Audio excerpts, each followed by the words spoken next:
पृथ्वी का जन्म कैसे हुआ? पृथ्वी का निर्माण लगभग 4.5 मिलियन वर्ष पहले हुआ। उस समय सौरमंडल एक विशाल बादल से बना जो कि गैस और धूल से भरा हुआ। इस बादल में गुरुत्व आकर्षण बल के कारण कण एक साथ इकट्ठा होने लगे और छोटे छोटे पिंड बनने लगे। ये पिंड एक दूसरे से टकराकर बढ़ते गए अतः एक दूसरे बड़े ग्रहों का निर्माण हुआ और इन ग्रहों का तापमान 1000 डिग्री से 1200 डिग्री सेल्सियस तक रहा और धीरे धीरे पृथ्वी का वातावरण बदलने लगा। जब पृथ्वी धीरे धीरे ठंडी होने लगी तो उसके चारों तरफ गैस के बादल फैल गए। ठंडा होने पर ये बादल काफी फैल गए और उनसे लगातार मूसलाधार बारिश होने लगी। लाखों साल तक ऐसे ही होता रहा। पानी से भरी धरती की सतह पर विशाल गड्ढे ही बाद में समुद्र कहलाए। एक समय पृथ्वी पर ऐसे भी आया कि जब पृथ्वी पर छोटी छोटी बर्फ की बूंदें पड़ने लगी। ऐसा कई हजार वर्षों तक चला और पृथ्वी बाद में बर्फ से ढक गई। भूमि को बनने में कई करोड़ वर्ष लग गए। उसी समय के सभी महाद्वीप मिलकर एक सुपर महाद्वीप बने जिसे पेंजिया कहा गया। ये महाद्वीप लगभग 200 मिलियन वर्ष पहले टूट गए और बाद में दो विशाल महाद्वीपों का निर्माण गोंडवाना और रारेरिया महाद्वीपों का निर्माण। अब डायनासोर के युग की शुरुआत हो चुकी।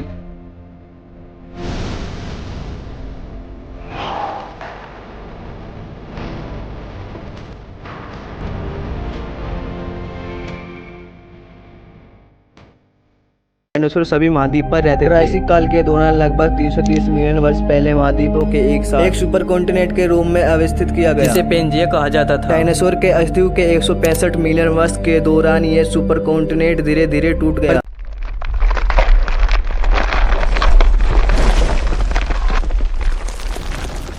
पृथ्वी पर उल्कापिंड गिरने से धरती का राजा कहा जाने वाला डायनासोर विलुप्त हो गए। It would have hit at nearly 50,000 miles per hour. ये उल्कापिंड 10 अरब परमाणु बम की ताकत से टकराया था। इसकी टक्कर से सुनामी उठी और इसकी चपेट में आकर डायनासोर धरती से खत्म हो गया।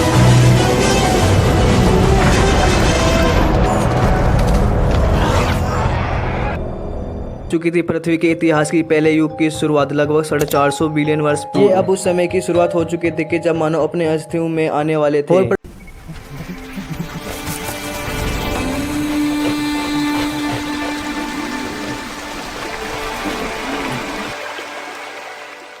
पृथ्वी पर शतुरमुर्गा, मुर्गी, छिपकली, मगरमच्छ जैसे जीव जंतु पैदा होने लगे और पृथ्वी का पर्यावरण बढ़ने लगा और ऐसी कई जिंदगी डेवलप होने लगी। इस वीडियो का पार्ट 2 देखने के लिए हमारे चैनल को सब्सक्राइब करना न भूलें।